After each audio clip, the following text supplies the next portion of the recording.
Soy la profesora Susana Barreto y les voy a hablar de las alteraciones del potasio. Este catión es el catión intracelular más abundante en relación al extracelular, 150 miliequivalentes en relación a 3.5 a 5 miliequivalentes. Este es el valor normal del potasio en sangre, lo que nosotros medimos en el plasma. La relación entre el potasio intracelular y extracelular es lo que da el potencial eléctrico en reposo, como recordarán. También el potasio es muy importante para la regulación de las proteínas intracelulares, los ácidos nucleicos, glucógeno, manejo renal de electrolitos, etc. Este es el potencial de acción que ya conocemos, en el cual la despolarización tiene que ver con la entrada masiva de sodio, en cambio la repolarización tiene que ver con la salida de potasio. Esta relación que existe con el potencial de acción va a ser de utilidad para entender más adelante cuando expliquemos la relación que existe entre el potencial de acción y la contracción muscular cuando los niveles de potasio están alterados.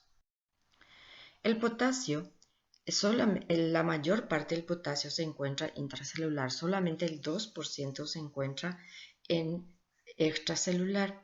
Lo importante de este control, o sea, su homeostasis, es que hay que mantener en niveles exactos los niveles extracelulares, pues pequeñas variaciones del nivel extracelular probablemente signifiquen grandes variaciones del pool real de potasio y este va a acarrear graves problemas, sobre todo a nivel muscular. El balance del potasio tiene que ver de dos maneras, podemos verlo de dos maneras. Uno es el balance externo y que tiene que ver con lo que nosotros ingerimos como en los alimentos. Ingerimos cierta cantidad de potasio, esto se absorbe y luego se elimina prácticamente la misma cantidad por el riñón.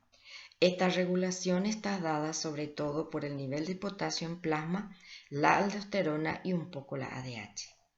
En cambio, el balance interno es la relación que existe entre el potasio intracelular y extracelular.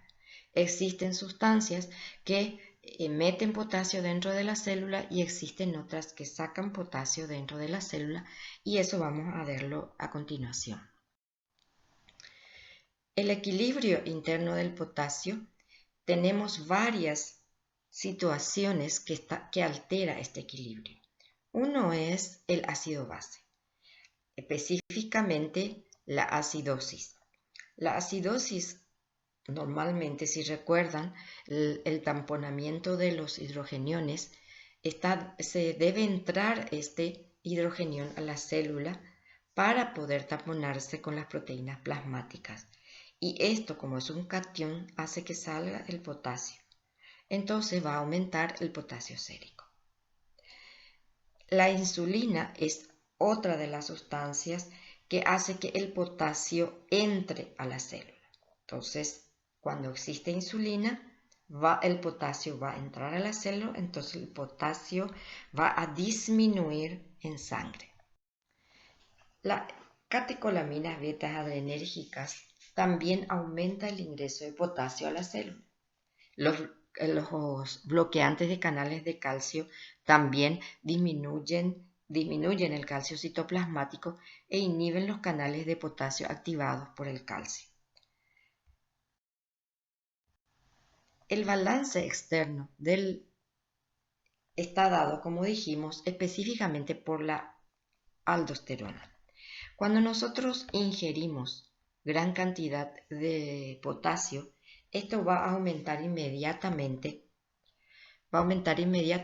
el nivel de potasio plasmático, lo que va a ser sensado por la corteza adrenal y va a aumentar la secreción de aldosterona. La aldosterona va a aumentar la actividad de la ATPasa sodio-potasio y aumentar la permeabilidad del potasio en las células principales, lo cual va a hacer que aumente la secreción de potasio, o sea, se elimine por la orina, lo cual va a volver a la normalidad entonces el nivel de potasio. Este balance externo que significa excreción de potasio real, pues el balance interno significa simplemente intercambio entre líquido intracelular y extracelular y no implica una pérdida o ganancia de potasio. Ahora, ¿cómo se filtra el riñón? En el riñón el potasio. El potasio se filtra a nivel glomerular. Una molécula pequeña se filtra fácilmente. En los túbulos proximal se reabsorbe en cierta cantidad, pero el que regula la secreción o no de potasio es en el túbulo distal y colector. A este nivel se produce la acción de la aldosterona, el gradiente electroquímico que es dado en la concentración de potasio en la célula del túbulo distal, depende del volumen urinario suministrado o el estado ácido-base. En esta imagen podemos ver un resumen de lo que significa entonces la regulación del potasio a nivel del organismo. Aumenta la secreción de potasio cuando hay ingesta de potasio aumentado, la aldosterona también lo elimina, la ADH, el flujo aumentado y la alcalosis. En cambio, aumenta la reabsorción de potasio, un único caso que es el de depresión. El equilibrio externo al potasio, como vimos, está dado por aldosterona y es el principal regulador del potasio corporal.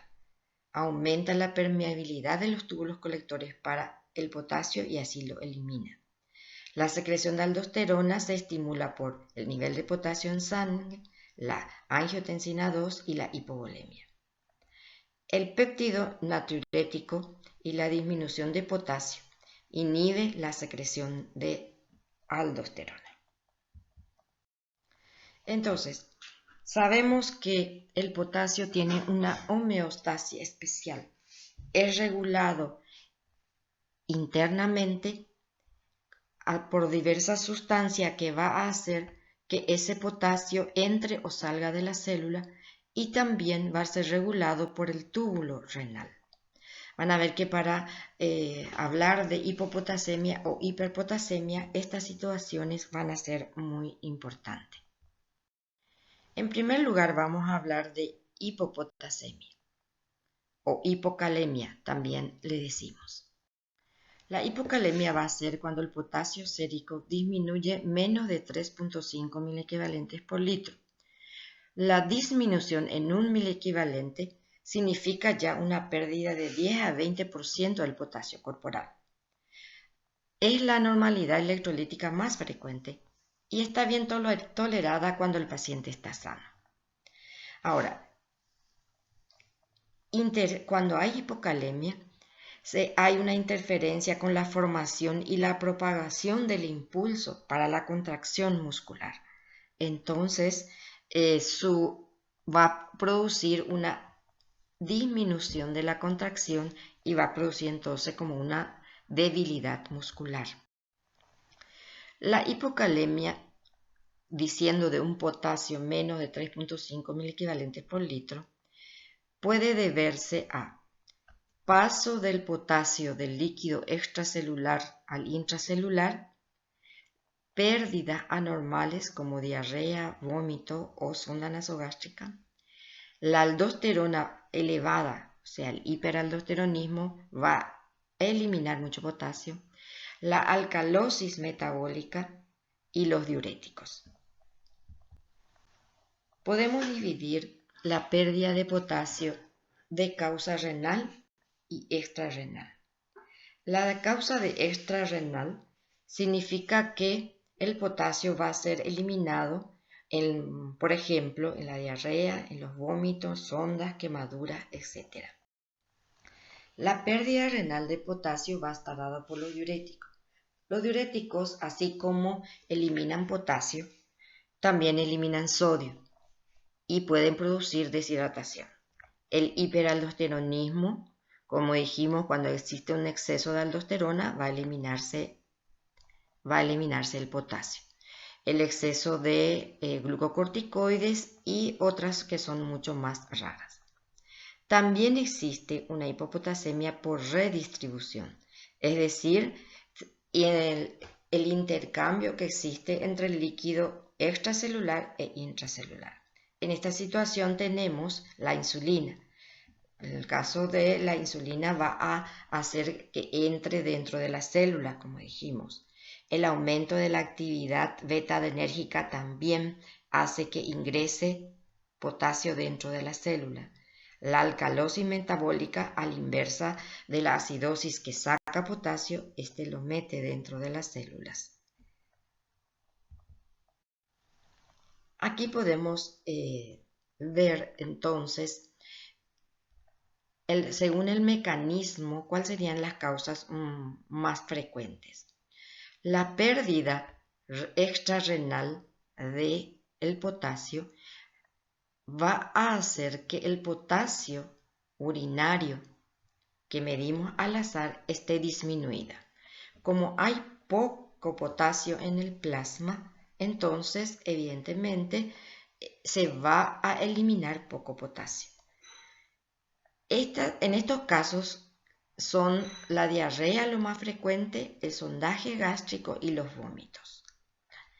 Las pérdidas cuando son renales, si medimos el potasio al azar en una orina, vamos a ver que el potasio está aumentado, es decir, mayor de 20 miliequivalente. Aquí está todos los tipos de cetoacidosis, acidosis tubular renal, cetoacidosis, ciertas drogas, tratamiento con diuréticos, con esteroides, etc. Y por último está el mecanismo de redistribución, en el cual la alcalosis metabólica es la más frecuente y también la administración de glucosa con insulina.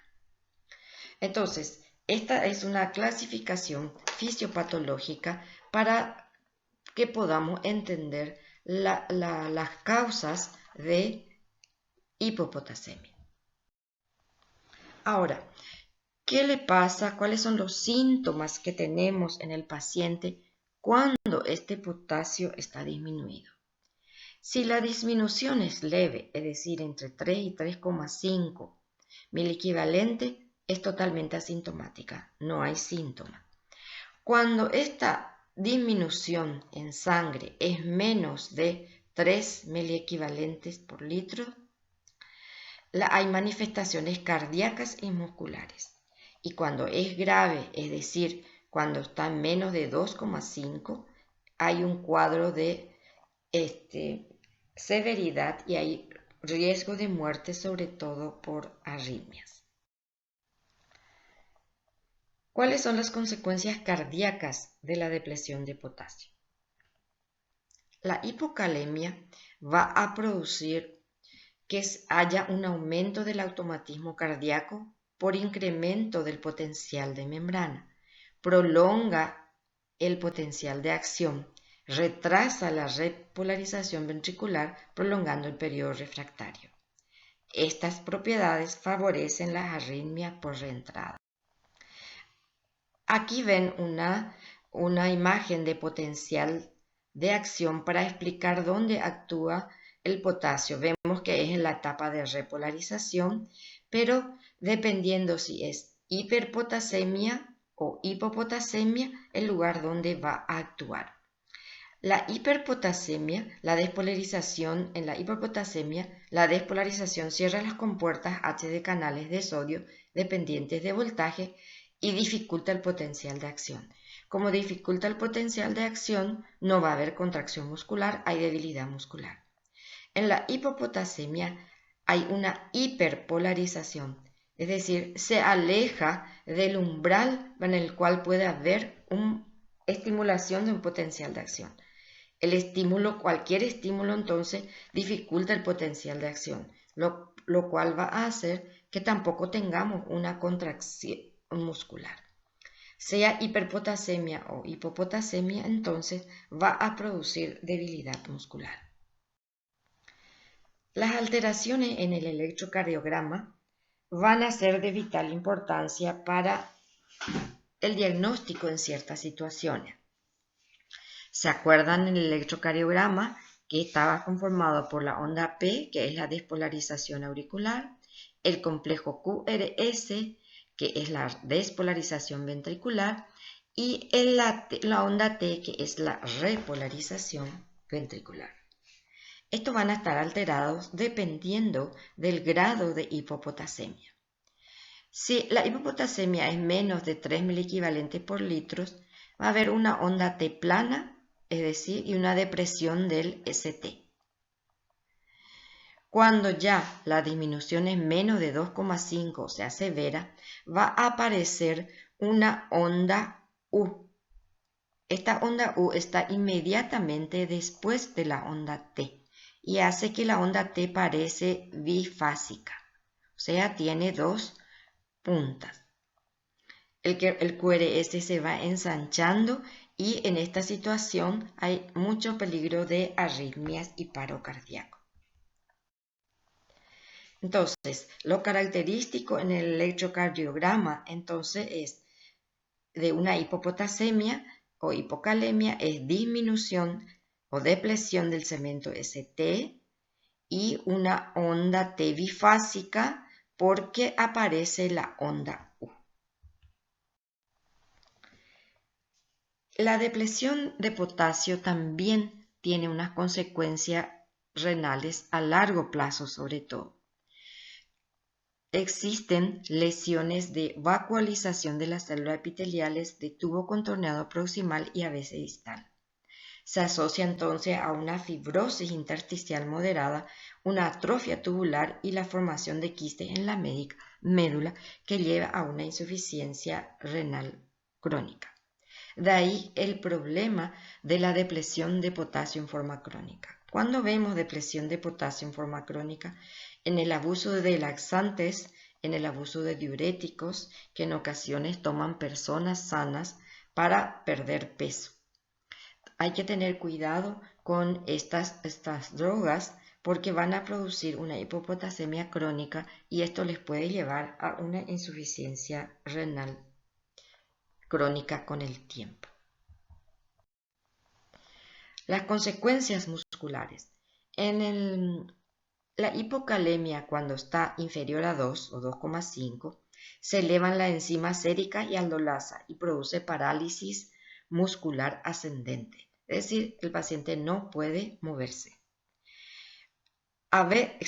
Ocasionalmente puede haber una mioglobinuria, es decir, eliminación de mioglobina por la orina. ¿Por qué? Porque la hipopotasemia produce rhabdomiólisis y puede llegar a una insuficiencia renal aguda. La afectación de los músculos lisos también se traduce por falta de contracción, por eso hay un ileo paralítico, es decir, no tenemos ruidos hidroaéreos y hay una distensión abdominal, anorexia, náuseas, vómitos y estreñimiento. Ahora veremos lo que ocurre en una hiperpotasemia o hipercalemia. La hipercalemia, ¿qué hace? Disminuye el potencial de membrana hacia su umbral, retrasando la despolarización, es decir, acelera la repolarización y lentifica entonces la conducción. Los valores mayores de 5,5 son considerados hipercalemia. No siempre significa el aumento en el potasio corporal, porque si se acuerdan, el balance interno del potasio puede significar simplemente que sale potasio de la célula por alguna situación. La mayoría es secundaria a insuficiencia renal, lo cual es sumamente fácil de explicar porque la forma como se elimina el potasio es el riñón. Si es que el riñón falla, va a haber una insuficiencia renal.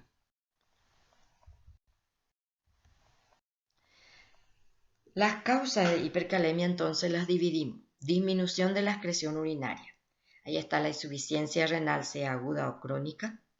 Cuando hay una insuficiencia de mineral corticoide, y ahí sobre todo encontramos el hipoaldosteronismo. Hay alteraciones de la redistribución cuando hay acidosis metabólica, destrucción celular o drogas. Hay ingesta inapropiada, que es la más infrecuente, porque el potasio se encuentra prácticamente en todas las frutas, las verduras y todos nuestros alimentos. Entonces, fácilmente, si solamente en las desnutriciones muy intensas va a poder producirse una ingesta inapropiada. ¿Cuáles van a ser las manifestaciones clínicas de esta hiperpotasemia? Neuromuscular. La neuromuscular, como su nombre lo indica, hay alteración de los músculos. Hay debilidad, parálisis flácida, parestesia, tetania. Cardíacas. Cuando el potasio está en 6, aparecen en el electrocardiograma ondas T picudas, angostas y picudas. Cuando está mayor de 6, el PR se alarga y el QT también. Cuando está en 7, hay aplanamiento de la P y depresión del ST. Y cuando está mayor de 7, la P ya desaparece, hay ensanchamiento del QRS y puede haber fibrilación ventricular, paro cardíaco, arritmias. Entonces, hay trastornos miocárdicos, porque el potasio también es importante para el corazón en el sentido de contracción cardíaca, hay atonía muscular cardíaca y alteración del ritmo. Tenemos alteraciones neuromusculares periféricas y produce debilidad. Y la hipercalemia de las células parcialmente despolarizadas y menos excitables, que son las causas de estas dos manifestaciones. Entonces, las características específicas de la hipercalemia en el electrocardiograma son las ondas T picudas, que luego viene al ensanchamiento del QRS y el PR prolongado. Aquí vemos las diferentes electrocardiogramas de acuerdo al nivel de potasio en sangre, que es normal, y tenemos el electrocardiograma normal con la onda P, el QRS y la T. Cuando está elevado, lo primero que aparece entonces es la onda T picuda en todas las derivaciones. Y cuando ya está mucho más elevado, se ensancha el QRS, se prolonga el PR y aparece una fibrilación ventricular.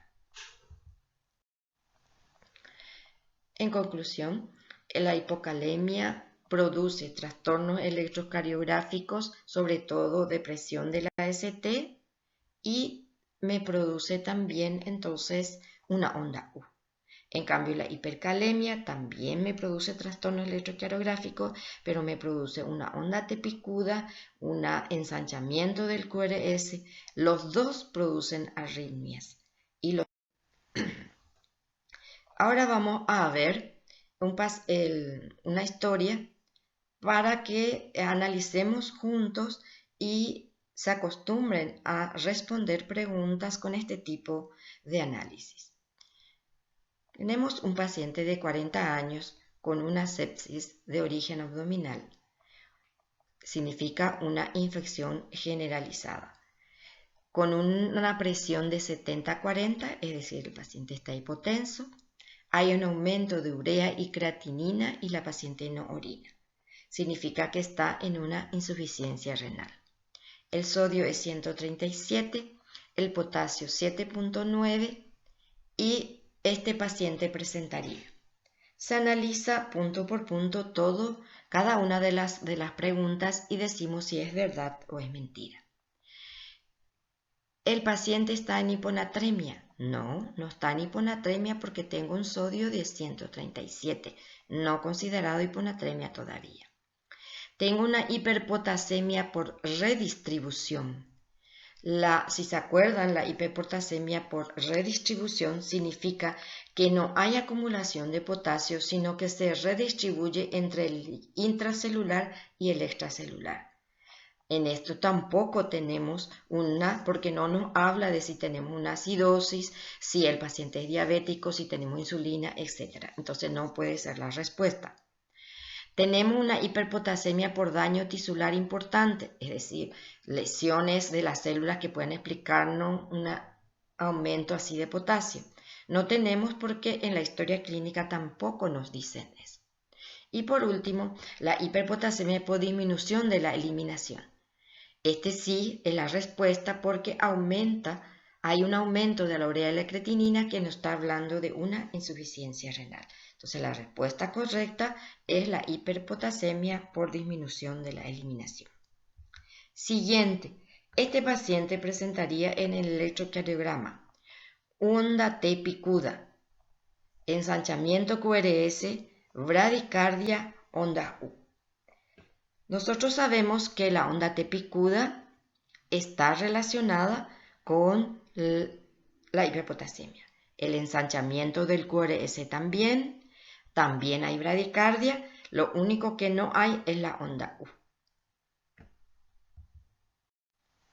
Este mismo paciente se cambia la pregunta y ¿qué síntomas tendría este paciente? Se pregunta. Debilidad muscular, hilio paralítico, arritmias o rabdomiólisis. La debilidad muscular se presenta tanto en la con la hiperpotasemia, como saben, pero en este caso nuestro paciente tiene 7,9 de potasio, está hiperpotasémico, va a tener debilidad muscular. El hilio paralítico es parálisis de los intestinos, no hay ruidos hidroaéreos. Esto se presenta en las hipopotasemias y no en la hiper. Las arritmias se presentan en las dos y la rabdomiólisis solamente se presenta en las hipopotasemias. Entonces, la respuesta es A y C. Este paciente tendría una alcalosis metabólica porque es frecuente la hiperpotasemia en una alcalosis. Esto van a contestar ustedes y y si no pueden busquen la respuesta en los libros. Ahora, ¿qué efecto tiene el potasio en el potasio estas sustancias? La insulina, ¿qué hace? ¿Qué hace la estimulación beta adrenérgica? ¿Qué hace el aumento de hidrogeniones? ¿Y qué hace el bicarbonato? La insulina, como sabemos, va a producir la entrada de potasio dentro de la célula, entonces va a disminuir el potasio sanguíneo. La estimulación beta adrenérgica también va a estimular la entrada de potasio dentro de la célula, entonces va a producir también disminución de potasio. Los hidrogeniones va a depender. Si hay un aumento de hidrogeniones, voy a tener una acidosis, va a sacar potasio de la célula. En cambio, si tengo una disminución de hidrogeniones, voy a tener una alcalosis, va a meter potasio dentro de la célula y voy a tener una hipopotasemia. El bicarbonato, ustedes saben, es bicarbonato de sodio sobre todo, es una sustancia alcalinizante. Entonces, si yo le pongo bicarbonato a un paciente, va a estar en un estado alcalótico. Entonces, la alcalosis que produce entrada de potasio dentro de la célula. El conocimiento de estas sustancias es muy importante, sobre todo le va a servir a ustedes para entender el tratamiento que se va a hacer en el caso de una hiperpotasemia aguda, en el cual el paciente puede entrar en paro cardíaco inmediatamente. Si bien la única forma que tenemos de eliminar el potasio es por el riñón, podemos hacer que este potasio disminuya para que disminuya el efecto, sobre todo en el corazón, transitoriamente. Con la insulina vamos a meter potasio dentro de la célula para que ese potasio baje momentáneamente. La estimulación beta adrenérgica también va a meter potasio y el bicarbonato, al alcalinizar el medio, también va a hacer que entre. Entonces, esas sustancias son utilizadas en el caso de hiperpotasemia. Bueno, es todo por ahora. Las cosas Para profundizar en estos conocimientos, quisiera que hagan una lectura de lo que es los trastornos del potasio del libro de Farreras, y si tienen alguna pregunta, se acercan en la cátedra que vamos a responder.